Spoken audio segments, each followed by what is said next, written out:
Perkenalkan, nama saya Natasha Gwenja Nandarto dengan NIM 010664241014. Hari ini saya akan menjelaskan mengenai PSAK 1. Nah, definisi dari PSAK 1 adalah pernyataan standar akuntansi keuangan yang mengatur komponen laporan keuangan perusahaan, yaitu laporan laba rugi, laporan perubahan ekuitas, laporan posisi keuangan, laporan arus kas, dan catatan atas laporan keuangan. Lanjut, tujuan dan ruang lingkup dari PSAK. Nah, tujuan dari PSAK sendiri itu adalah untuk menetapkan dasar penyajian laporan keuangan. Untuk menyediakan informasi keuangan yang relevan, dapat dipercaya dan bermanfaat bagi pengguna dalam pengambilan keputusan ekonomi. Dan juga penyajikan laporan keuangan secara terstruktur sehingga dapat dibandingkan antar periode dan antar entitas.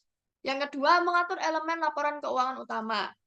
Dan di sini, itu memastikan bahwa laporan keuangan memberikan gambaran lengkap mengenai posisi keuangan, kinerja keuangan, dan juga arus kas entitas. Yang terakhir, meningkatkan kepercayaan pengguna. Di sini, itu bisa membantu pengguna memahami isi laporan keuangan dan cara menetapkan tata cara penyajian yang baku dan standar. Untuk ruang lingkupnya, yang pertama ada penyajian laporan keuangan lengkap. Nah, di laporan keuangan itu kan ada laporan posisi keuangan, laporan laba rugi, dan penghasilan komprehensif lain. Lalu ada laporan perubahan ekuitas, laporan arus kas, catatan atas laporan keuangan, termasuk juga ringkasan kebijakan akuntansi penting, serta informasi yang komparatif, jadi data untuk periode sebelumnya. Yang selanjutnya ada entitas yang wajib mengikuti PSAK 1. Ini berlaku untuk semua entitas, baik perusahaan publik, perusahaan swasta, maupun entitas nirlaba yang wajib menyusun laporan keuangan sesuai standar akuntansi keuangan di Indonesia. Yang ketiga, prinsip umum penyajian laporan keuangan. Yang pertama itu laporan keuangan itu harus disusun berdasarkan dasar accrual dan juga harus menunjukkan informasi yang relevan, dapat dibandingkan dan disusun dengan kelangsungan usaha sebagai asumsi dasar. Yang keempat ada pedoman umum penyajian. Di sini PSAK itu menetapkan standar pengelompokan dan klasifikasi elemen dalam laporan keuangan dan juga mewajibkan penyajian informasi tambahan yang relevan dalam catatan atas laporan keuangan. Lanjut, di sini kita ada laporan keuangan. Nah, definisi singkatnya itu adalah penyajian terstruktur dari posisi keuangan, kinerja keuangan, dan arus kas suatu entitas. Lalu tujuan dari laporan keuangan adalah yang pertama, sebagai pengambilan keputusan ekonomi. Jadi di sini laporan keuangan itu bisa memberikan data yang membantu pengguna. Jadi bisa investor, kreditor, ataupun manajer dalam mengevaluasi kinerja entitas. Jadi bisa memprediksi arus kas masa depan dan memahami potensi resiko serta peluang entitas. Yang kedua di sini ada menilai kinerja dan posisi keuangan. Nah, informasi dalam laporan keuangan itu bisa memungkinkan pengguna memahami yang pertama, posisi keuangan. Nah, melalui laporan posisi keuangan atau neraca yang menunjukkan adanya aset, kewajiban, dan juga ekuitas dari entitas. Yang kedua, adanya kinerja keuangan melalui laporan laba rugi dan penghasilan komprehensif lain yang mencerminkan profitabilitas dan hasil operasional. Yang ketiga, ada arus kas. Jadi melalui laporan arus kas, itu bisa memperlihatkan likuiditas dan kemampuan entitas dalam mengelola kas. Yang ketiga, memenuhi akuntabilitas dan transparansi. Jadi di sini bisa memberikan tanggung jawab manajemen dalam mengelola sumber daya yang dipercayakan oleh pihak eksternal. Dan juga bisa meningkatkan transparansi terhadap informasi keuangan dan non-keuangan yang signifikan. Yang keempat, menyediakan informasi tambahan. Jadi laporan keuangan itu juga bisa memberikan catatan dan penjelasan tambahan seperti kebijakan akuntansi yang diterapkan, asumsi, estimasi, dan resiko yang dihadapi oleh entitas. Lanjut, di sini ada komponen laporan keuangan. Yang pertama ada laporan posisi keuangan, laporan laba rugi dan juga laba rugi komprehensif, laporan perubahan ekuitas, dan laporan arus kas. Di sini ada 3 dari isinya ini. Nah, kalau misalnya aset liabilitas dan ekuitas itu dari posisi keuangan. Kalau misal operasional investasi dan pendanaan itu untuk arus kas. Jadi untuk lebih lanjutnya saya akan menjelaskan. Di sini saya akan menggunakan contoh perusahaannya itu PT Fast Food Indonesia Tbk atau FAST untuk bisa menunjukkan bagaimana sih contoh laporan keuangan yang menurut PSAK 1 itu. Lanjut, di sini ada posisi keuangan, laporan posisi keuangan. Definisinya adalah menyajikan posisi keuangan suatu entitas pada tanggal-tanggal tertentu untuk menunjukkan informasi tentang aset, liabilitas, dan juga ekuitas. Di sini ada laporan posisi keuangan. Oke, kita next. Nah, yang pertama di laporan posisi keuangan itu ada aset atau sumber daya yang dikendalikan oleh entitas sebagai hasil dari peristiwa masa lalu dan diharapkan dapat memberikan manfaat ekonomi di masa depan. Kalau kita lihat di sini, laporan keuangan dari PT Fast Food Indonesia ini, di sini ada aset lancar dan juga aset tidak lancar. Nah, untuk aset lancar atau current assets itu aset yang diharapkan dapat direalisasikan, dijual, atau digunakan dalam siklus operasi normal perusahaan dalam jangka waktu 12 bulan setelah tanggal pelaporan. Jadi contohnya itu bisa kas dan setara kas, piutang, persediaan, dan juga beban dibayar di muka. Di sini ada contohnya dari laporan keuangan punyanya PT Fast Food Indonesia. Lanjut, ada aset tidak lancar. Jadi aset itu memiliki manfaat ekonomi panjang atau tidak diharapkan atau untuk direalisasikan dalam waktu 12 bulan. Jadi yang tadi kalau aset lancar itu dalam waktu 1 tahun aja nih. Kalau misalnya yang tidak lancar itu bisa lebih dari 1 tahun. Jadi di sini tuh contohnya kayak properti, pabrik, dan peralatan. Itu kayak aset tetap. Ataupun bisa investasi jangka panjang dan aset tak berwujud seperti hak paten dan juga goodwill. Nah, di sini untuk dari PT Fast Food Indonesia itu ada investasi pada entitas asosiasi, aset tetap berupa biaya renovasi bangunan, lalu ada sewa ditangguhkan, atau sewa jangka panjang dibayar di muka, beban ditangguhkan, aset hak guna, aset pajak tangguhan, dan aset tidak lancar lainnya. Kita lanjut. Di sini ada liabilitas. Nah, liabilitas itu kewajiban perusahaan yang timbul dari peristiwa masa lalu, yang penyelesaiannya diperkirakan akan mengakibatkan aliran keluar sumber daya ekonomi entitas di masa depan. Di sini juga sama ada klasifikasi dari liabilitas, yaitu liabilitas jangka panjang dan juga jangka pendek.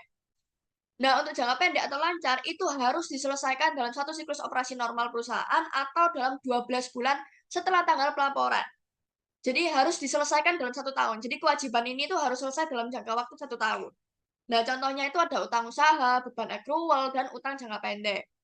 Nah, sedangkan kalau misalnya punya PT ini ada utang bank, utang obligasi, utang usaha, ada pihak ketiga dan pihak berelasi, lalu ada utang lain-lain, ada pihak tiga dan pihak berelasi, dan juga ada utang pajak, beban accrual, bagian lancar atas, itu ada liabilitas sewa, sewa pembiayaan, pembiayaan konsumen, dan liabilitas imbalan kerja jangka pendek, dan liabilitas jangka pendek lainnya.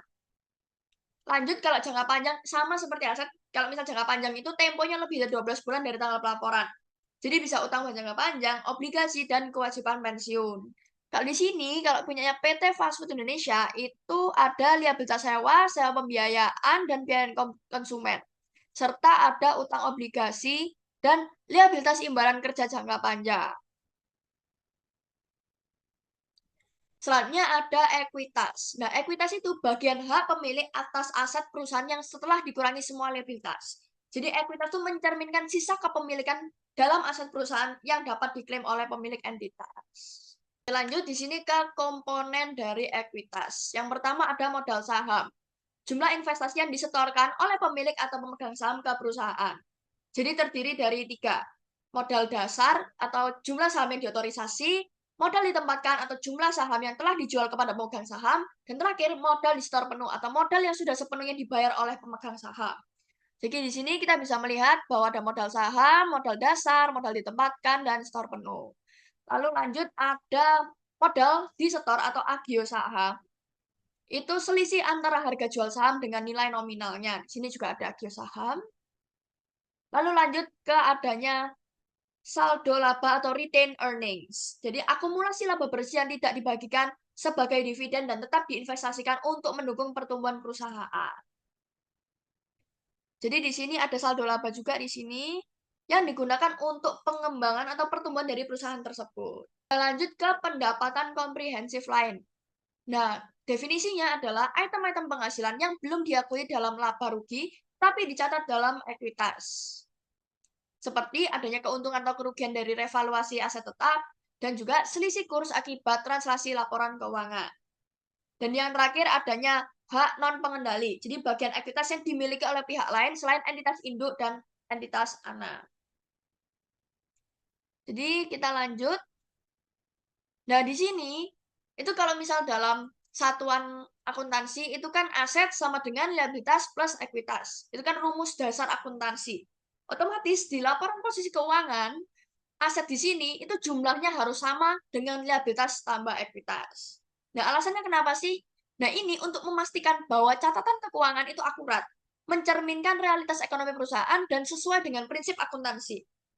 Ketidakseimbangan menunjukkan adanya kesalahan yang harus segera diperbaiki untuk menjaga kepercayaan pengguna laporan keuangan. Oke, selanjutnya di sini ada laporan laba rugi. Jadi laporan laba rugi adalah salah satu laporan keuangan utama yang menyajikan informasi tentang kinerja keuangan perusahaan selama periode tertentu. Nah, laporan ini menunjukkan adanya pendapatan, beban, dan juga laba atau rugi bersih, serta komponen-komponen lain yang mempengaruhi hasil operasi entitas. Nah, di sini itu juga ada laporan laba rugi komprehensif. Itu definisinya adalah perubahan aset atau liabilitas yang tidak mempengaruhi laba pada periode rugi. Oke, kita lanjut. Di sini ada 4 elemen utama dari laporan laba rugi. Jadi ada pendapatan yang merupakan hasil dari aktivitas utama entitas. Jadi seperti penjualan barang atau jasa. Kedua, beban. Beban itu pengeluaran atau biaya yang timbul dalam menghasilkan pendapatan. Yang ketiga, laba atau rugi itu selisih antara pendapatan dan juga beban. Dan terakhir ada penghasilan komprehensif lain, yaitu elemen tidak masuk dalam laba atau rugi tetapi mempengaruhi ekuitas, seperti keuntungan dari penyesuaian nilai wajar aset. Dan di sini kita sudah melihat bahwa di bagian kiri ada pendapatan, beban, dan juga adanya laba atau rugi dari perusahaan. Lalu di sebelah kanannya ada penghasilan komprehensif lain milik PT Fast Food Indonesia itu tadi. Jadi untuk yang di sini pendapatannya sejumlah segini di tahun 2020, lalu adanya beban penjualan dan distribusi, beban umum dan administrasi, beban operasi lain, dan ini tuh termasuk sebagai beban. Lalu di bagian bawahnya adanya laba usaha, yaitu penghasilan keuangan, pajak final atas penghasilan keuangan, lalu beban keuangan, dan bagian atas laba entitas asosiasi. Jadi laba atau rugi tadi itu kan selisih antara pendapatan dan beban. Jadi ini adanya perhitungannya itu tadi menghasilkan segini. Lalu lanjut ke penghasilan komprehensif lain. Di sini ada yang pos yang tidak akan direklasifikasi ke laba atau rugi. Jadi adanya laba pengukuran kembali atas liabilitas imbalan kerja, lalu pajak penghasilan terkait, dan juga bagian penghasilan komprehensif lain entitas asosiasi. Jadi ini ada jumlahnya juga. Kita lanjut ke berikutnya. Selanjutnya ada laporan perubahan ekuitas. Jadi ini adalah salah satu laporan keuangan utama yang menyajikan perubahan dalam komponen ekuitas selama periode tertentu. Nah, laporan ini menggambarkan bagaimana ekuitas awal perusahaan berubah menjadi ekuitas akhir dengan merinci semua transaksi yang mempengaruhi ekuitas. Nah, fungsinya itu ada 3. Yang pertama, menunjukkan perubahan. Jadi, memberikan gambaran tentang faktor-faktor yang mempengaruhi kenaikan atau penurunan ekuitas. Yang kedua, transparansi. Memberikan informasi kepada pemilik atau pemegang saham mengenai bagaimana perusahaan mengelola modalnya. Yang ketiga, evaluasi kinerja. Jadi, membantu menilai sejauh mana sih perusahaan dapat menghasilkan laba dan mengelola modal secara efisien. Di sini ada salah satu contoh laporan perubahan ekuitas milik PT Fast Food Indonesia. Di sini kita lihat ada beberapa komponen utama dari laporan ini. Yang pertama ada saldo awal ekuitas yang merupakan nilai ekuitas di awal periode. Biasanya terdiri dari modal saham, laba ditahan, dan komponen lain seperti cadangan revaluasi. Lalu selanjutnya di sini ada penambahan ekuitas. Jadi yang menambah ekuitas itu antara lain ada yang pertama setoran modal, laba bersih, dan keuntungan lain. Nah, untuk setoran modal itu kan penambahan modal oleh pemilik atau pemegang saham. Yang kedua, laba bersih itu keuntungan yang diperoleh perusahaan selama periode berjalan yang meningkatkan laba ditahan. Dan yang terakhir adanya keuntungan lain, jadi misalnya ada revaluasi aset. Selanjutnya di sini ada pengurangan ekuitas. Jadi hal-hal yang dapat mengurangi ekuitas itu bisa ada dividen, kerugian bersih, dan juga penarikan modal atau prefer. Di sini dividen itu pembagian keuntungan kepada pemegang saham. Kalau kerugian bersih itu jika perusahaan mengalami kerugian selama periode berjalan. Dan yang terakhir penarikan modal atau prefer itu jika pemilik menarik sebagian modalnya. Yang keempat ada saldo akhir ekuitas, yang merupakan total ekuitas setelah penyesuaian yang menjadi saldo awal untuk periode berikutnya. Jadi di sini ada contohnya, yang di sini ada catatan atau notes-nya di sebelah sini, lalu ada laba tahun berjalan, Rugi atau penghasilan komprehensif lain, pengisian cadangan umum. Di sini ada modal saham ditempatkan, ada saham treasury, agio saham, ditentukan penggunaan untuk cadangan umum, belum ini dan total ekuitasnya di sebelah sini. Lalu di sini ada rugi tahun berjalan, penghasilan komprehensif lain, saham treasury, dan ini ada saldonya. Kita lanjut. Jadi selanjutnya kita ada laporan arus kas. Nah, laporan arus kas adalah salah satu laporan keuangan utama yang menyajikan informasi tentang arus masuk dan keluar kas, serta setara kas suatu entitas selama periode tertentu. Nah, laporan ini itu menunjukkan bagaimana perusahaan menghasilkan dan menggunakan kas dari aktivitas operasional, investasi, dan juga pendanaan.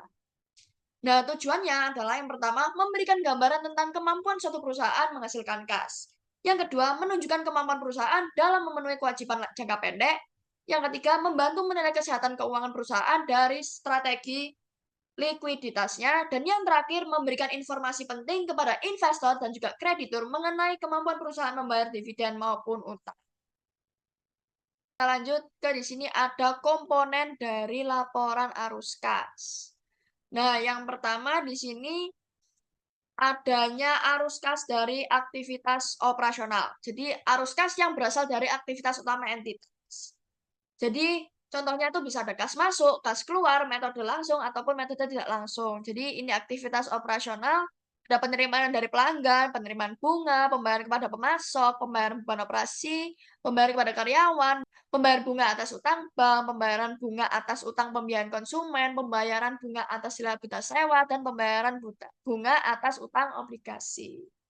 Lanjut, ada arus kas dari aktivitas investasi. Jadi mencakup kas yang digunakan untuk atau diperoleh dari pembelian atau penjualan aset jangka panjang seperti adanya kas masuk atau penjualan aset tetap, investasi atau penerimaan dari penjualan saham perusahaan lain, dan juga kas keluar, pembelian aset tetap, investasi baru atau akuisisi bisnis. Di sini dari aktivitas investasinya ada penerimaan dari pelepasan aset tetap, penyelesaian uang jaminan, penambahan biaya renovasi. Terus di sini ada penambahan beban ditangguhkan, penambahan aset tetap, penambahan uang jaminan, pengembalian biaya, dan masih banyak lagi. Jadi lanjut ke arus kas dari aktivitas pendanaan. Jadi menggambarkan kas yang diperoleh dari atau digunakan untuk aktivitas yang berkaitan dengan pendanaan. Seperti adanya dari kas masuk itu penerimaan dan penerbitan saham atau pinjaman bank. Dan untuk kas keluar itu ada pembayaran utang, pembelian kembali saham, atau pembayaran dividen. Jadi di sini ada aktivitas dari pendanaan, ada penerimaan utang bank jangka panjang, utang bank, pembayaran utang bank, pembayaran liabilitas sewa, dan masih banyak lagi. Dan di sini ada CALK atau catatan atas laporan keuangan. Di sini juga ada contohnya dari PT Fast Food Indonesia. Jadi di sini itu berisi informasi tambahan yang menjelaskan kebijakan akuntansi, rincian elemen laporan keuangan, dan informasi penting lainnya. Nah, elemen utamanya itu ada kebijakan akuntansi yang digunakan, penjelasan detail elemen laporan keuangan, jadi misalnya adanya rincian piutang ataupun utang, serta adanya informasi terkait risiko, komitmen, dan kontingensi.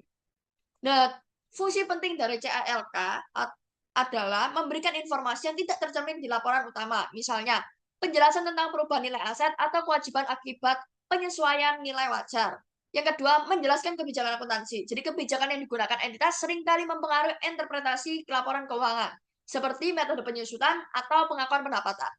Dan yang terakhir, menyediakan konteks untuk keputusan ekonomi. Jadi informasi tentang risiko, ketidakpastian, ataupun asumsi manajemen yang membantu pengguna membuat keputusan yang lebih baik. Jadi tujuan utamanya itu memberikan konteks dan rincian yang membantu pengguna untuk memahami laporan keuangan. Jadi di sini ada contohnya, saya ambil satu halaman saja karena ada beberapa halaman. Jadi yang di sini itu ada ikhtisar kebijakan akuntansi signifikan. Nah, ini di sebelah kanan ini itu dalam bahasa Inggris karena di sini laporan keuangannya itu bilingual atau dua bahasa. Kita lanjut. Nah, di PSAK 1 itu juga mengharuskan laporan keuangan disajikan secara konsisten dan mencakup informasi komparatif dari periode sebelumnya. Jadi dalam menyusun PSAK 1 ini diwajibkan untuk konsisten dan juga bisa memberikan informasi yang bisa dibandingkan dengan periode-periode sebelumnya. Lanjut, kita kan tadi sudah membahas nih tentang PSAK. Sekarang kita akan membahas tentang persediaan. Yang pertama di sini ada FIFO atau first in, first out. Jadi metode ini mengasumsikan bahwa barang yang pertama kali dibeli atau diproduksi adalah yang pertama kali dijual. Dengan kata lain, biaya barang yang dijual berasal dari persediaan yang paling lama masuk, sedangkan persediaan yang tersisa di gudang adalah barang yang terakhir dibeli. Jadi di sini saya tidak akan menjelaskan secara rinci karena selain ini kita akan langsung ke contoh soalnya agar lebih jelas lagi. Lanjut, di sini dalam persediaan juga adanya average atau metode average itu menentukan harga pokok penjualan dan persediaan berdasarkan rata-rata biaya barang yang tersedia. Jadi setiap kali ada pembelian baru, rata-rata biaya persediaan diperbarui. Jadi setiap nambah atau membeli baru, itu baru di rata-rata atau average. Lanjut di sini ada 3 metode penyusutan aset tetap atau aktiva tetap. Yang pertama ada metode garis lurus, double declining, dan juga unit produksi. Nah, kalau garis lurus atau straight line itu membagi biaya perolehan aktiva secara merata selama masa manfaatnya. Jadi beban penyusutan yang diakui itu setiap tahun adalah sama. Untuk double declining itu mengaku beban penyusutannya lebih besar dari awal masa manfaat aktiva dan semakin kecil di tahun-tahun berikutnya. Jadi penyusutan dihitung berdasarkan persentase tetap dari nilai buku aktiva. Jadi kalau misalnya contohnya dalam garis lurus itu tarif atau persentasenya 10%, di double declining karena ini double declining otomatis jadi 20%.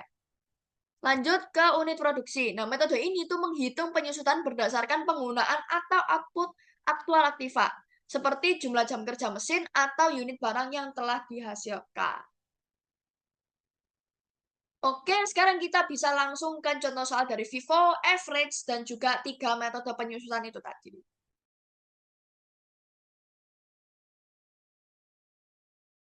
Tadi kan saya sudah menjelaskan untuk bagian persediaan nih. Sekarang kita langsung ke contoh soalnya saja. Nah, sebenarnya untuk baik Vivo maupun average itu ada dua cara pencatatannya, yaitu secara perpetual maupun secara periodik. Nah, tapi karena di sini saya ingin lebih membahas ke sisi perpetualnya aja. Oke, di sini pada tanggal 1 Juli 2022, perusahaan tuh memiliki persediaan awal sebanyak 500 unit dengan harga per unitnya itu 9.000. Sehingga karena ini persediaan awal, kita langsung mencatatnya di bagian persediaan di sini. Jadi ini 500 unit dengan harga per unitnya 9.000. Lalu untuk totalnya langsung mengkalikan antara harga per unit ini dikalikan dengan jumlah unitnya. Oke, kita lanjut ke soal berikutnya.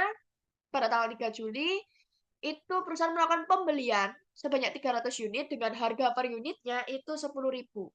Jadi sini karena ini pembelian, kita mencatatnya di kolom pembelian ini sebanyak 300 unit dengan harga per unitnya 10.000. Totalnya tinggal mengkalikan antara harga per unit dengan jumlah unitnya. Dapatkan nominal 3 juta. Nah, ini kan kita melakukan pembelian nih, otomatis persediaan kita bertambah dong, sehingga kita harus melakukan update pencatatan untuk di kolom persediaan. Dan di sini, karena kita tidak melakukan penjualan apa-apa, jadi untuk 500 tadi itu harus tetap dicatatkan di tanggal 3 itu. Jadi kita langsung copy ke bawah saja. Lalu, karena kita melakukan pembelian sehingga ada pertambahan persediaan, kita harus memindahkan ini di bagian bawahnya 500 ini tadi. Jadi kita copy di situ saja. Oke, kita lanjut ke soal berikutnya. Di tanggal 7 Juli, perusahaan melakukan penjualan sebanyak 400 unit dengan harga per unitnya itu 15.000. Nah, ini tuh kita harus mencatatnya di bagian harga pokok penjualan. Nah, tapi kita tidak boleh mengikuti harga per unit yang ada di soal ini. Karena yang ada di soal ini itu harga per unit yang dijualkan ke customer. Dan di sini karena ini kita mencatatkannya untuk stok yang kita punya, sehingga kita harus mengikuti harganya dari persediaan kita ini. Nah, tadi kan kalau kita perhatikan di sini, di tanggal 7 itu 400 unit. Kita catat dulu nih, 400 unit di bagian harga pokok penjualan. Jadi tanggal 7 Juli, di harga pokok penjualan ini 400 unit. Nah, harga per unitnya itu mengikuti dengan stok yang bagian awal. Nah, sebentar ini seperti ada kesalahan. Kita clear konten. Clear konten. Oke. Dan di sini kita melihat, nah di tanggal 7 Juli itu kan kita menjualkan 400 unit. Nah kita lihat nih di persediaan kita. Yang paling atas itu kan 500. Jadi yang harus pertama kali dikeluarkan itu yang dari 500 ini. Jadi untuk harga per unitnya itu 9.000. Karena first in, first out. Jadi yang pertama kali masuk itu yang pertama kali dijualkan ke customer. Jadi 400 unit dengan harga 9.000, kita kalikan saja 9.000 dengan 400.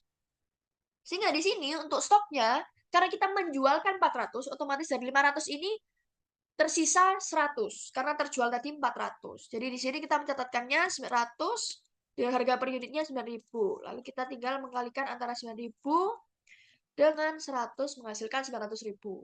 Dari sini kan 300-nya nggak kita sentuh nih anggapannya.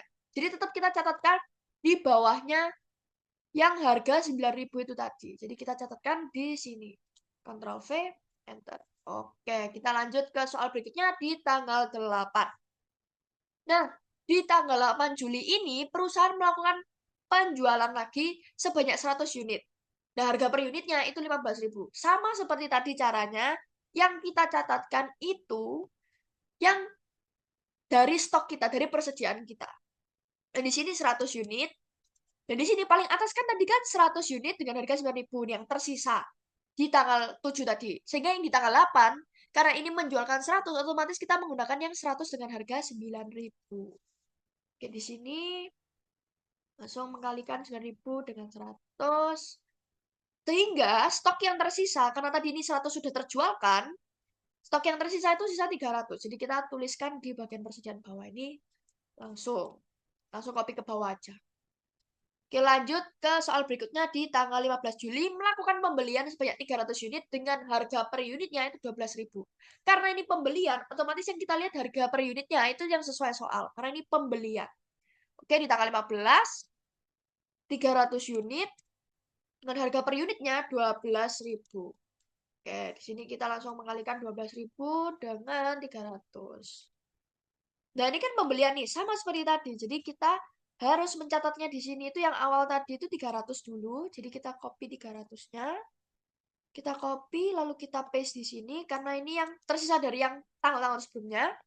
Lalu karena ini pembelian, sehingga di sini kita langsung merubah jadi 12.000. Enter. Jadi stoknya di sini ada 600 unit dengan 300 di harga 10.000 dan 300 di harga 12.000. Oke, kita lanjut di tanggal 16. Ada melakukan retur pembelian.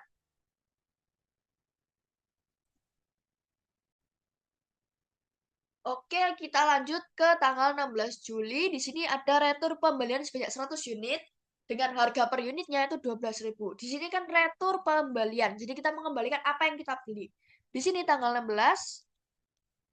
itu sebanyak 100 unit. Jadi kita bisa menuliskan minus 100 atau kurung 100. Lalu dengan harga per unitnya itu 12.000. Jadi 12.000. Oke, di sini itu jadinya 1.200.000. Kurung. Oke, sini sudah minus 1.200.000. Nah, karena ini kan kita mengembalikan apa yang kita beli. Otomatis di sini stok kita tuh berkurang. Ini kan di harga 12.000, sehingga yang dikurangi dari sini itu yang dari harga 200.000. Nah, yang atas, yang 300 di harga 10.000 ini tetap, karena kita tidak melakukan retur untuk produk tersebut, di harga tersebut. Jadi di sini kita tetap copy, lalu kita paste di sini karena tetap. Yang berubah itu hanya di yang harga 12.000. Tadi kan ada 300 nih. Karena kita mengembalikan 100, otomatis yang tersisa di persediaan kita itu hanya 200 di harga 12.000. Lalu jadi 2.400.000. Kita lanjut ke soal berikutnya pada tanggal 20 Juli. 20 Juli itu ada melakukan penjualan sebanyak 300 unit. Dengan harga per unit yang dibayarkan oleh customer itu 18.000. Dan di sini kan penjualan. Nah, kita tulisnya di harga pokok penjualan ini sebanyak 300. Ya, 300. Nah, lalu kita cek di sini nih. Yang paling atas itu yang mana sih? Kalau dari tanggal sebelumnya paling atas itu kan 300, ada 300 unit dengan harga 10.000. Sehingga yang kita keluarkan terlebih dulu itu yang 10.000. Karena first in, first out tadi.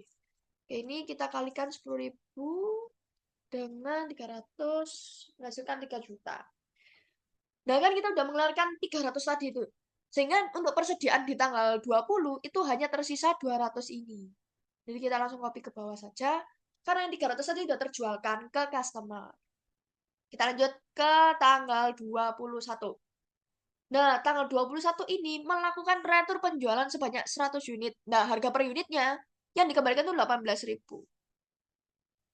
Nah, meskipun di sini retur penjualan, tetap yang kita catat di sini tuh harga yang kita keluarkan untuk membeli produk tersebut. Nah, di sini tanggal 21 itu jadinya di sini harga pokok penjualannya itu berkurang 100. Jadi kita beri kurung 100. Lalu di sini kan tadi kita menjualkannya dari yang 10.000, sehingga di sini juga 10.000.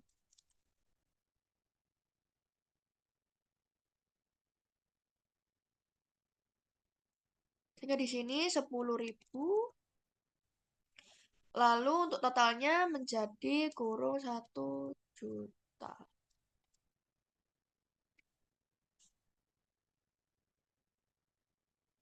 Oke, kita enter. Nah, di sini karena dikembalikan 100, otomatis untuk pencatatannya tadi ini kembali menjadi 100 dengan harga 10.000. Karena ini kan tadi kita mengeluarkan stok dari awal, otomatis dia yang ditulis di atas. Jadi 100 dengan harga 10.000-nya di atasnya, baru di bawahnya kita tuh menuliskan untuk 200 dengan harga 12.000. Hal ini dikarenakan tadi, karena kita kan mengeluarkan yang 10.000 itu kan yang duluan. Sehingga yang kita catat duluan itu tetap yang 10.000 tadi. Jadi meskipun dikembalikan otomatis tetap posisinya dia itu tetap lebih tinggi daripada yang 12.000 karena lebih dulu. Oke, kita lanjut ke tanggal terakhir, tanggal 30 Juli melakukan penjualan sebanyak 200 unit dengan harga per unitnya 20.000. Kita tanggal 30 ini penjualan, sehingga kita mencatatnya di sini. Sebanyak 200 unit dengan harga 20.000. Jadi 200 unit. Nah, kalau kita perhatikan nih, yang paling atas tadi kan itu 100 dengan harga 10.000. Lalu, di bawahnya ini ada 200 dengan harga 12.000. Kita tidak boleh mengambil yang 12.000. Kita tetap. Jadi, penulisannya itu seperti ini. Jadi, kita mengambil dulu 100 dengan harga 10.000. Lalu kita kalikan. Lalu, 100 sisanya diambil dari yang 12.000. Di sini dikalikan. Jadi, anggapannya tetap mengikuti alurnya. Tetap mengikuti siapa yang duluan. Nah, di sini karena tadi kan yang 100 dengan harga 10.000 itu kan duluan. Jadi saya keluarkan dulu, lalu 100 sisanya diambil dari yang harga 12.000. Sehingga untuk persediaan sisanya itu 100 di harga 12.000 dengan total 1.200.000. Nah, tapi pencatatannya nggak sampai di sini aja nih. Kita harus menghitung lain-lainnya. Apa aja sih kira-kira? Langsung kita perhitungan saja. Langsung kita ke perhitungan aja. Nah, yang pertama kita ingin mencari nih, laba bruto kita tuh berapa sih? Nah, pertama-tama kita harus mentotalkan dulu, baik dari kolom pembelian, HPP, maupun persediaan. Jadi di sini kita totalkan, jadi kita langsung sum, semua ini. Lalu di sini pembeliannya sama kita sum. Di sini. Lalu sama untuk HPP juga. Di sini sum. Di sini enter. Lalu untuk totalnya juga di total di sini. Oke. Dan yang terakhir untuk di persediaan itu kita tidak perlu mentotalkan dari semua. Jadi kita langsung melihat dari yang terakhir saja. Jadi di sini 100 dan juga 1.000.000. 100. Di sini 1.200.000. Oke. Di sini kan kita sudah ada total-totalnya dari tiap tabel. Dan sekarang kita harus mencari nih pendapatan kita tuh berapa sih. Jadi di sini kita mengkalikan antara ini unitnya di kolom penjualan aja. Jadi biar tidak bingung, di sini saya highlight warna biru. Oke, ini penjualan, ini juga penjualan, ini juga penjualan. Jadi yang kita cari itu dari penjualannya aja. Oh, yang terakhir ini juga bukan. Oke, kita menghitung dari yang penjualannya aja. Jadi yang pertama di sini, kayak di sini karena kita ingin mencari tahu nih untuk pendapatan kita tuh berapa sih secara total. Jadi di sini kita langsung mengkalikan aja jadi 400 dikalikan 15.000. Oke, jadi segini, lalu selanjut ke 100 dikalikan 15.000. Ini kita kasih rupiah biar tidak bingung. Oke, lanjut ke sini. 300 dikalikan dengan 18.000. Dan terakhir di sini 200 kalikan 20.000. 200 dikalikan 20.000. Oke. Dari sini kasih lambang atau kurs rupiah. Nah, setelah itu kita totalin nih dari pendapatan kita ini berapa. Jadi kita langsung sum. Langsung saja kita drag ke bawah, enter. Oke, kita dapat di sini pendapatan kita 16.900.000. Nah, sekarang untuk mencari laba brutonya, kita tinggal mengurangi antara pendapatan kita tadi 16.900 dikurangi dengan hasil dari harga pokok penjualan di sini 8.700. Nah, harga pokok penjualan di sini juga namanya bisa juga COGS atau Cost of Goods Sales. Jadi kita langsung enter. Sini kita besarkan menghasilkan 8.200.000. Nah, ini untuk laba brutonya. Kita beri highlight warna biru. Oke, kita bisa lanjut ke average perpetual. Oke, kita lanjut ke average perpetual. Jadi kan tadi sudah saya jelaskan kalau average perpetual itu, kalau average itu. Oke, kita lanjut ke average perpetual. Nah, yang tadi saya jelaskan kalau average itu ke setiap adanya pembelian, itu di rata-rata. Jadi, langsung saja kita ke soal yang sama. Di sini, persediaan awalnya 500 unit.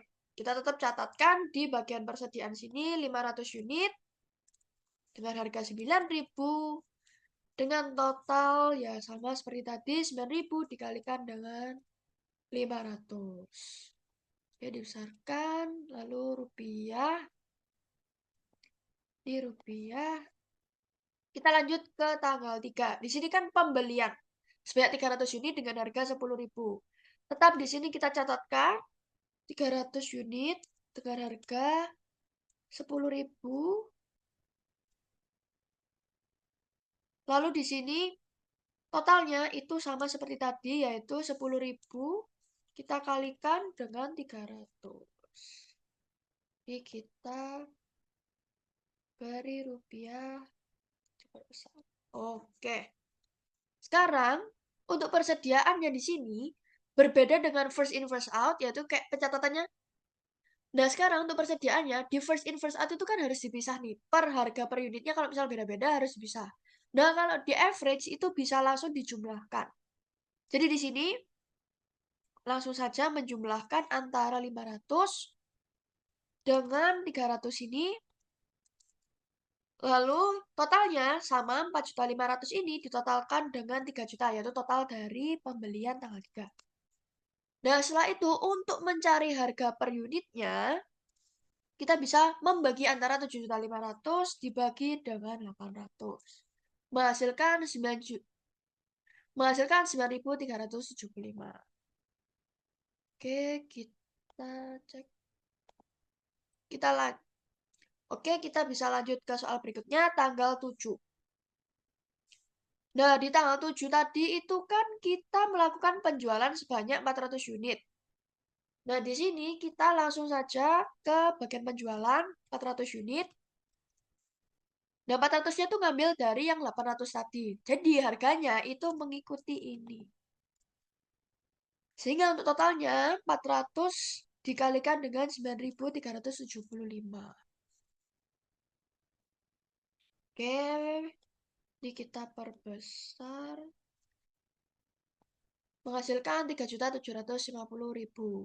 Sehingga untuk persediaannya di sini itu yaitu tersisa sebanyak 400 karena ini kan ada 800, terpakai 400 jadi tersisa 400.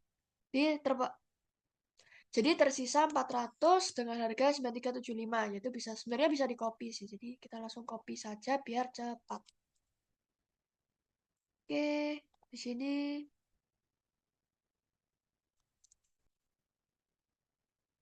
kita gunakan ini. Oke. Lanjut ke tanggal 8. Nah, di tanggal 8 kita melakukan penjualan lagi nih sebanyak 100 unit. Sehingga di sini kita mencatatkan 100 unit. Ininya harga per unitnya itu tetap sama karena di sini kan stoknya kan ada 9.375 per unit dengan total unit 400 yang ada di persediaan kita.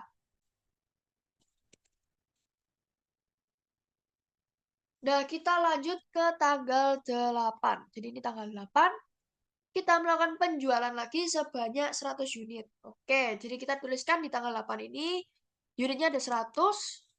Lalu, kita cek nih di persediaan kita. Di persediaan kita ada 400 unit dengan harga per unitnya 9.375.000. Sehingga yang dituliskan di sini itu 9.375.000. Lalu kita mengkalikan 9.375.000 dengan 100 unit tersebut. Nah, kan sudah terjual 100 nih. Otomatis yang tersisa di persediaan kita itu ada 300.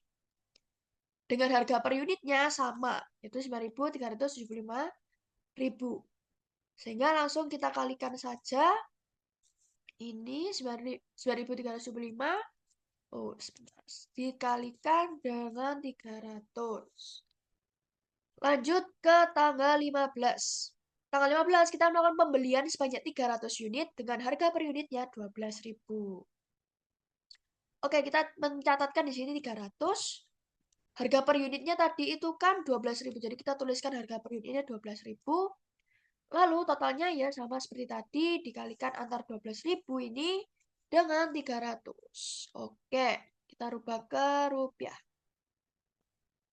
Setelah itu, di persediaan, kan tadi kita punya 300 nih. Di persediaan kita sebelumnya. Di tanggal 8 itu kan kita punya 300 dengan harga per unitnya 9.375.000. Karena ini average, kita bisa langsung menjumlahkan antara ini persediaan kita di hari sebelumnya dengan persediaan tambahan kita yang kita baru beli.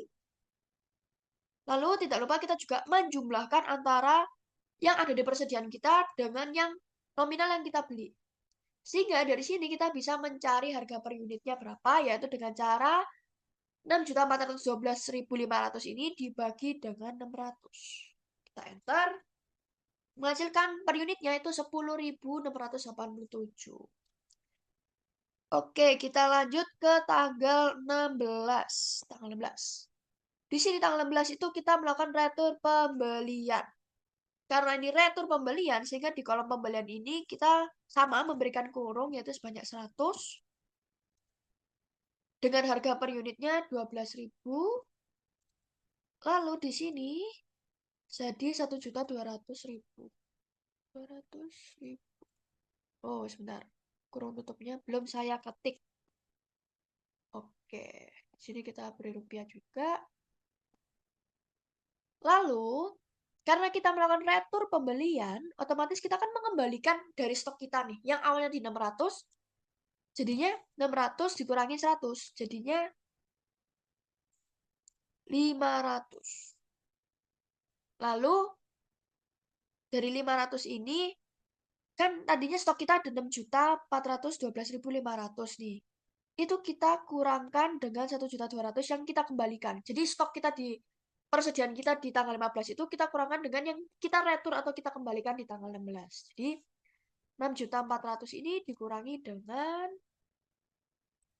6.400.000 ini karena ini sudah minus jadi langsung di plus dengan ini sehingga hasilnya tetap minus karena plus dengan min hasilnya minus. Jadi ya kan 5.212.500. Untuk mencari rata-ratanya sama, jadi 5 juta ini kita bagi dengan 500. Sehingga kita bisa mencari rata-rata atau harga per unitnya tuh berapa. Nah, kita lanjut ke soal tanggal 20 Juli. Kita akan melakukan penjualan sebanyak 300. Jadi kita ketik saja 300. Lalu untuk harga per unitnya kita ngikutin yang terakhir di persediaan kita. Jadi 10.425 perak. Lalu kita kalikan saja kali dengan 300. Oke, kita sudah mendapatkan 3.127.500. Nah, dari sini kan kita menjualkan 300 nih. Otomatis di persediaan kita berkurang 300 dong. Sehingga di sini menjadi 200 dengan harga per unit yang sama yaitu 10.425 perak. Lalu kita tinggal mengalikan mereka. Ini kita kalikan dengan 200. Oke, mendapatkan 2.085.000. Lanjut ke tanggal 21, kita melakukan penjualan. Oke, kita lanjut ke tanggal 21, kita melakukan retur penjualan sebanyak 100 unit dengan harga per unit yang dibayarkan oleh customer itu 18.000. Di sini karena customer yang mengembalikan, jadi di sini HPP-nya yang berkurang. Kita beri kurung 100 dan harga per unitnya kita ngikutin yang terakhir di sini. Jadi 10.425 perak tadi lalu menghasilkan 1.042.500. Nah, ini kita beri kurung. Oke. Sebentar. Oke. Di sini kita sudah ada yang diretur oleh customer kepada kita. Sehingga di sini untuk pencatatannya, itu kan kita retur kembali ke kita. Otomatis di persediaan kita bertambah 100. Jadi di sini 300. Lalu untuk harga per unitnya itu ngikutin yang tadi, 10.000 tadi. Jadi di sini 10.000. Lalu kita langsung kalikan saja antara 10.000 ini dengan 300. Oke, mendapatkan 3.127.500. Lanjut ke soal terakhir, tanggal 30 Juli melakukan penjualan lagi sebanyak 200 unit. Oke, kita tuliskan di sini.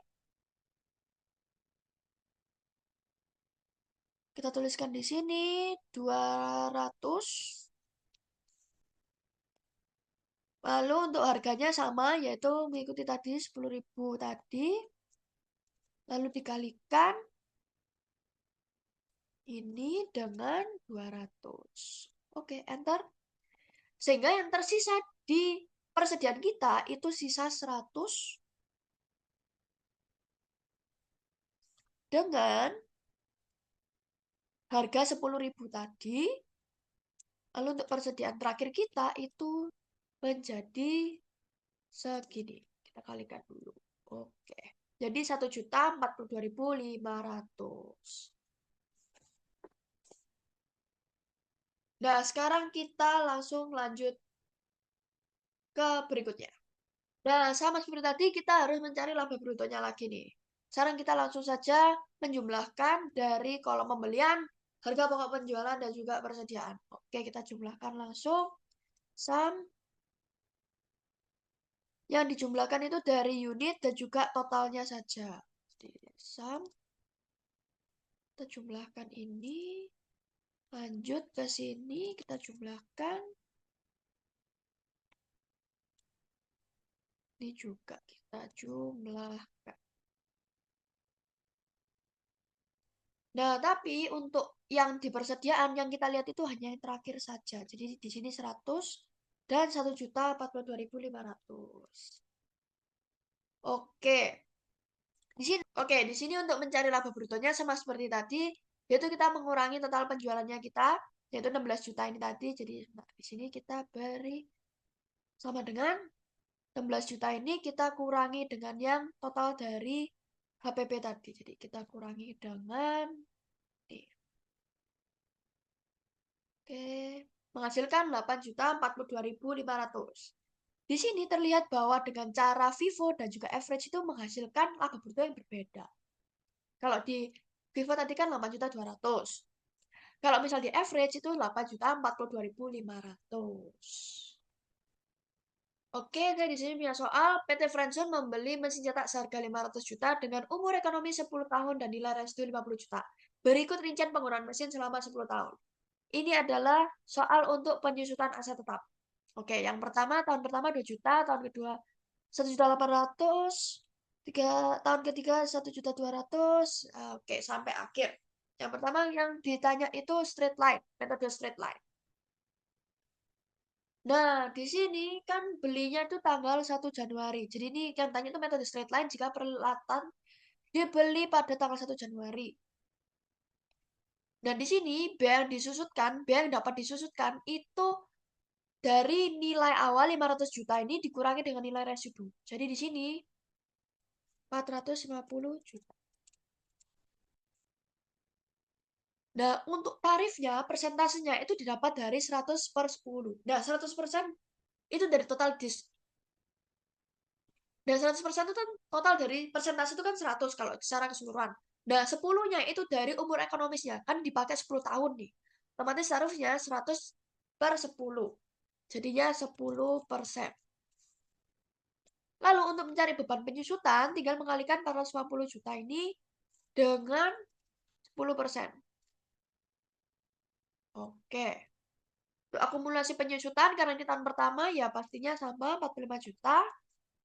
Lalu untuk nilai buku akhirnya, itu kita mengurangi antara nilai buku ini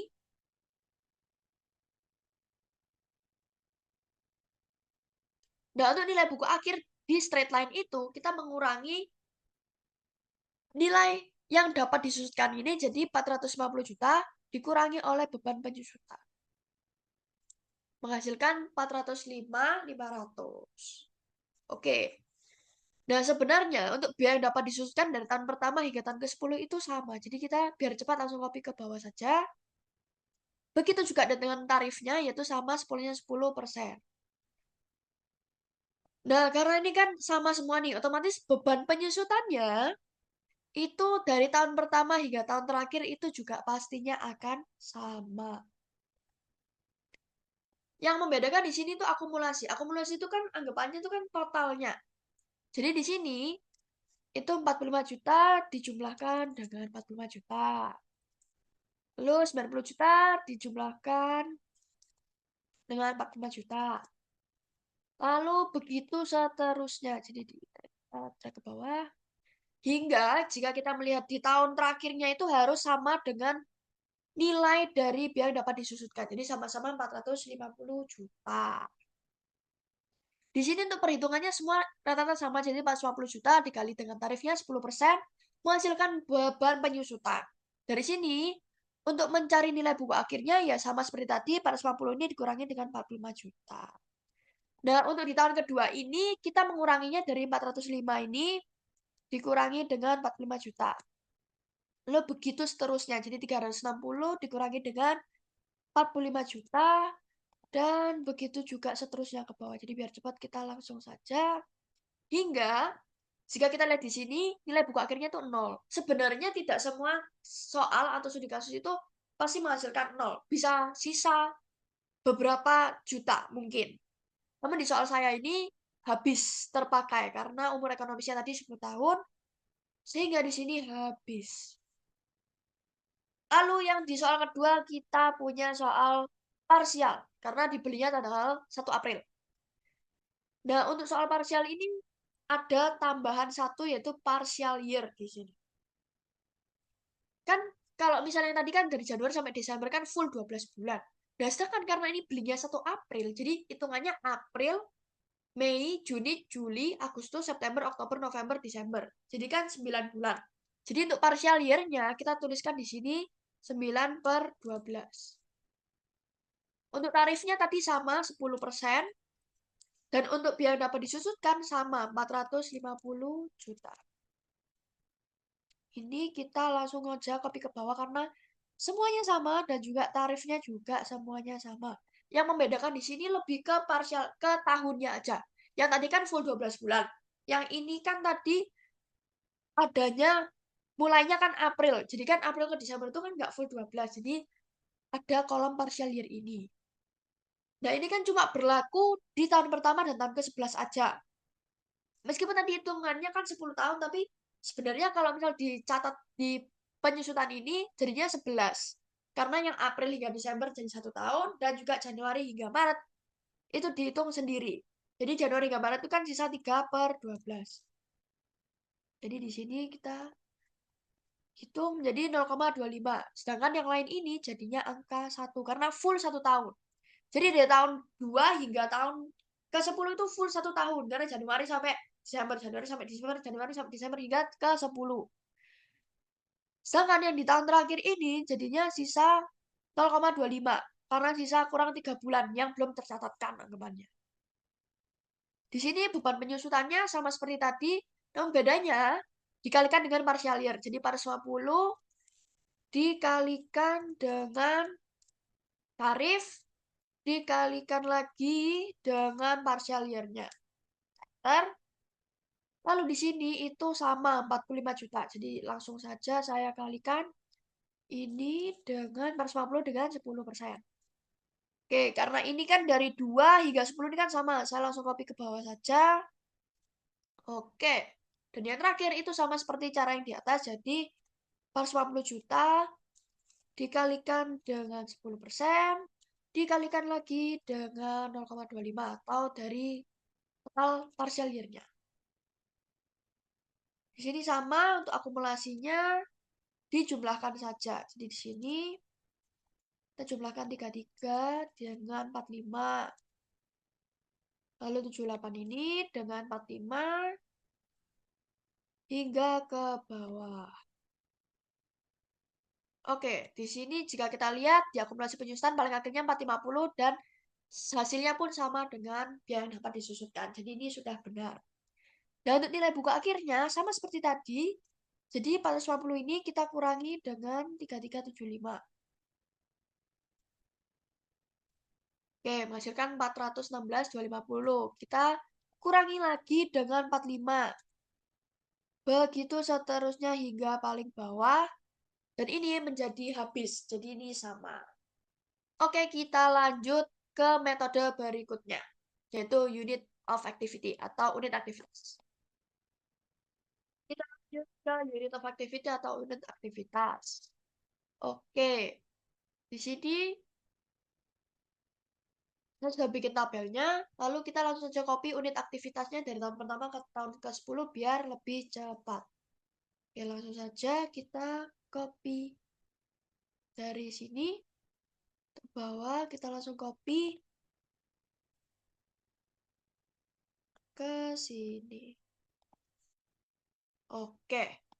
Tadi kan yang ditanya itu lebih ke biar dapat disusutkan. Nah, kalau tadi kan yang ditanyakan itu lebih ke biaya yang dapat disusutkan. Nah, kalau misal unit of F,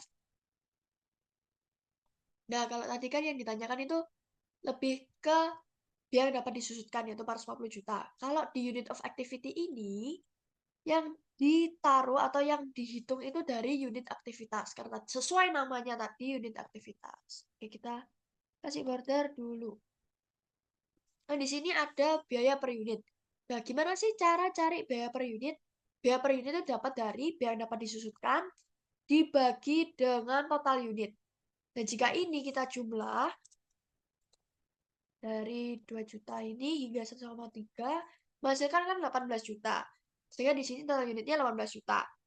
Nah, lalu biaya dapat disusutkan tadi kan 450 juta. Kita bagi dengan 2. Lalu untuk mencari biaya per unitnya, 450 juta yang dapat disusutkan itu dibagi dengan 18 juta, menghasilkan 25. Oke, kita kembali ke sini. Lalu biaya per unitnya kita tuliskan saja 25. Lalu kita copy ke bawah. Oke. Untuk mencari beban penyusutannya, jadi kita langsung mengalikan saja antara 2 juta ini dengan 25.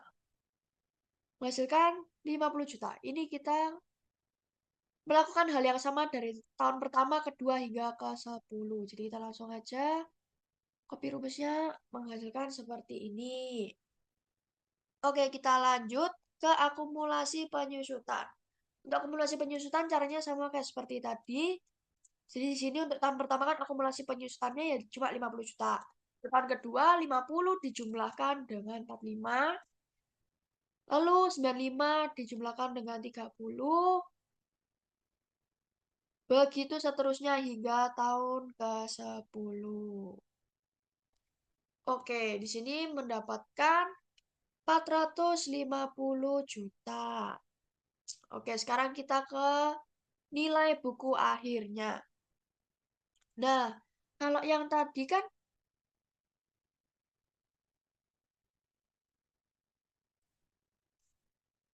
oke kita lanjut ke nilai buku akhirnya.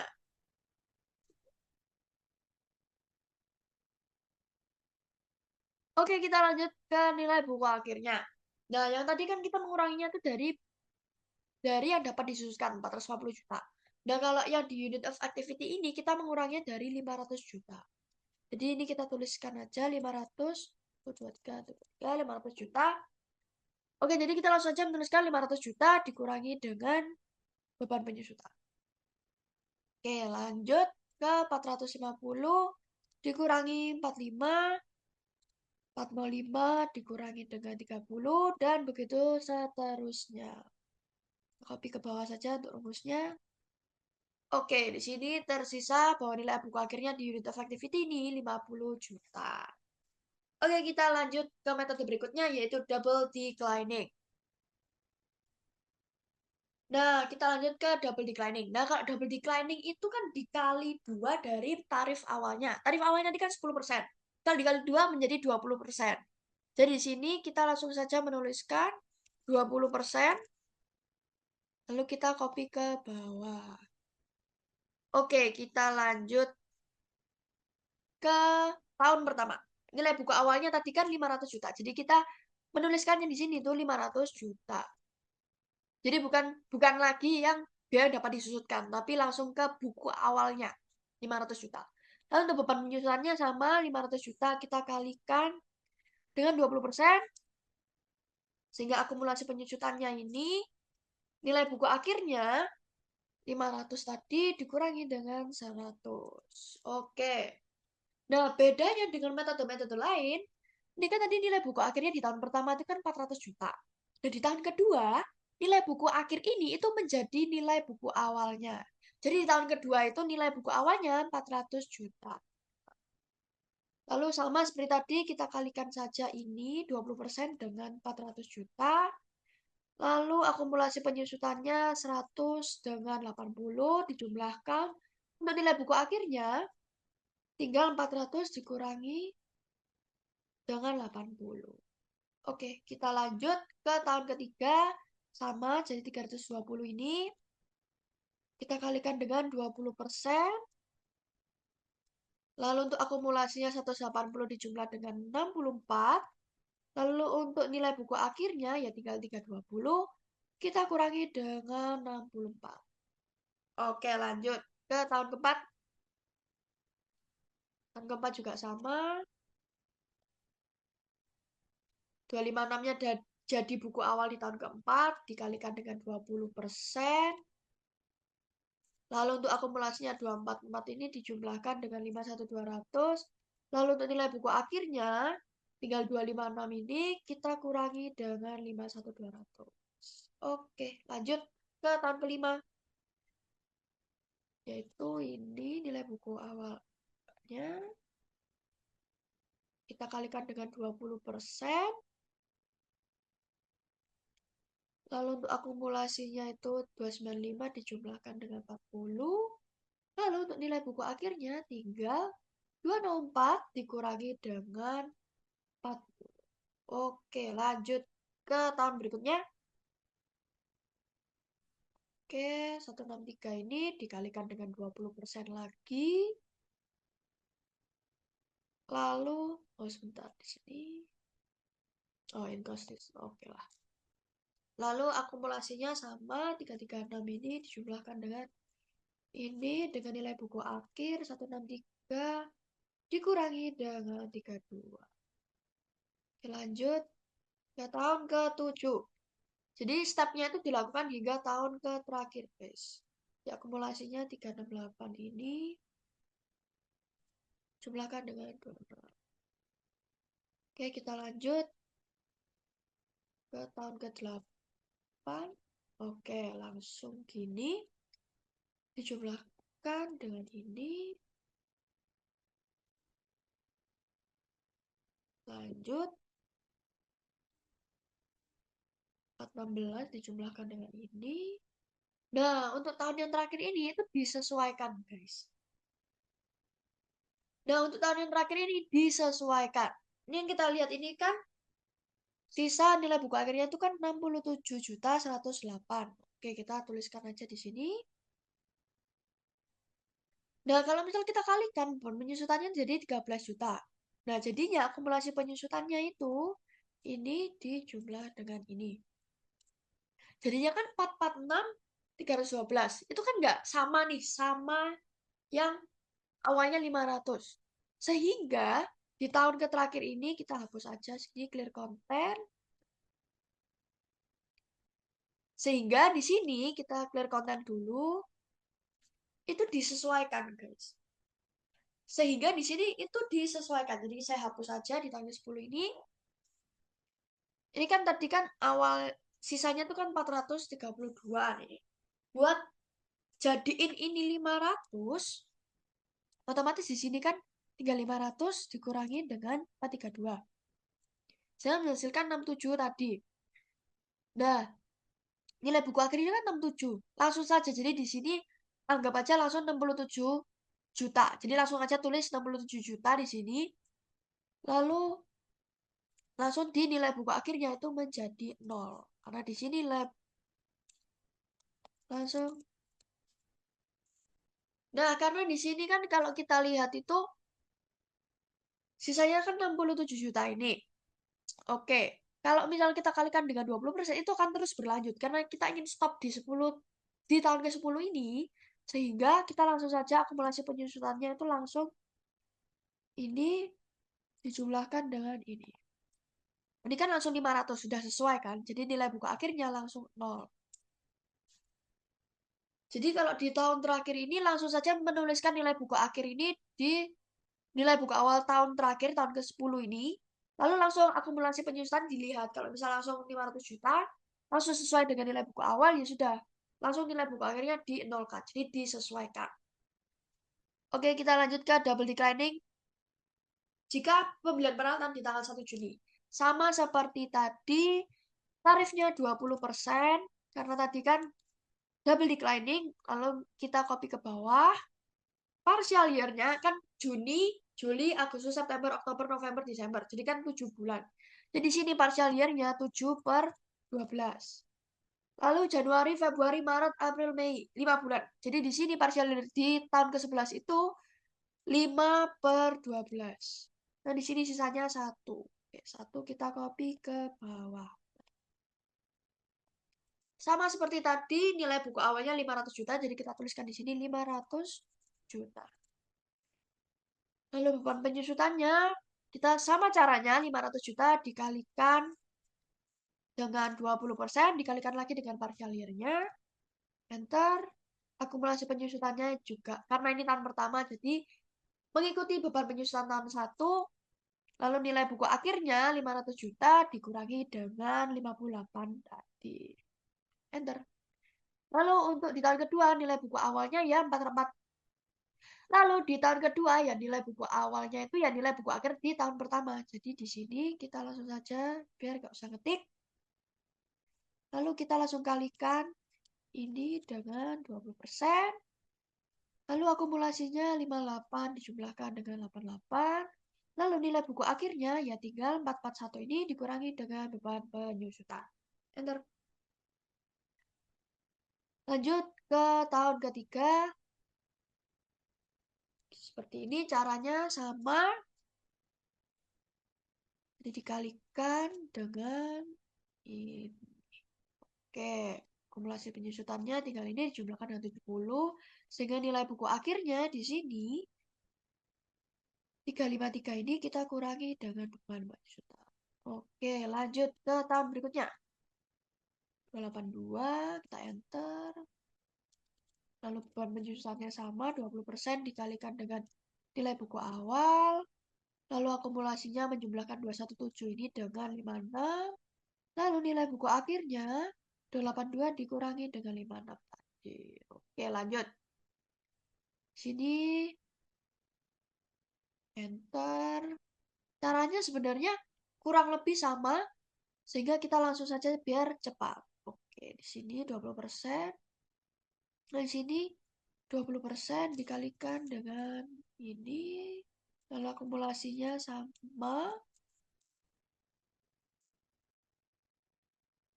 Lalu untuk nilai buku akhirnya sama caranya. Nilai buku awal dikurangi dengan beban banding kita.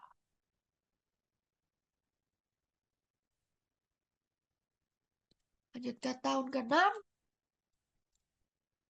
Ini kita enter. Beban penyusutannya 20%. Kita kalikan 180. Akumulasinya 319 dijumlah dengan 36. Lalu nilai buku akhirnya tinggal 180 dikurangi dengan 36 tadi. Oke, lanjut ke tahun ke-7. Oke, lalu untuk akumulasinya jumlahkan dengan ini. Lalu lanjut ke 115 ini. Oke, langsung akumulasinya 384 ini dijumlah dengan 23 ini. Oke, tahun ke-9 langsung ini dijumlahkan dengan ini. Lalu ini tahun ke-10 langsung sehingga di sini 425 dijumlahkan dengan 14. Nah, seperti kita lihat ini kan sisa nilai buku akhirnya di tahun ke-10 itu kan 59 juta. Sama seperti tadi caranya, kita langsung saja copy ke sini. Jadi ini Ctrl C, kita pindah ke sini. Nah, sama seperti tadi caranya, kita langsung saja, ini kan nominalnya jadi segini. Kalau misal dikalikan dengan tarif dan partial year lagi, itu nggak akan habis, guys. Jadi, nah, kan nilai buku, nah karena di tahun ke-11 ini nilai buku awalnya 59 juta, dan jika 440 ini dijumlahkan dengan ini akan menghasilkan 500, sehingga di sini kita tidak perlu untuk mengalihkan dengan tarif maupun partial year. Jadi sama seperti tadi, jadi kita tinggal clear konten aja, akumulasi penyusutannya ya tinggal 440 ini kita jumlahkan dengan 59. Oke, di sini menghasilkan 500 juta. Sudah sesuaikan sama seperti nilai buku awal. Jadi di sini disesuaikan pada tahun terakhirnya. Oke, sekian penjelasan saya. Semoga bermanfaat. Terima kasih.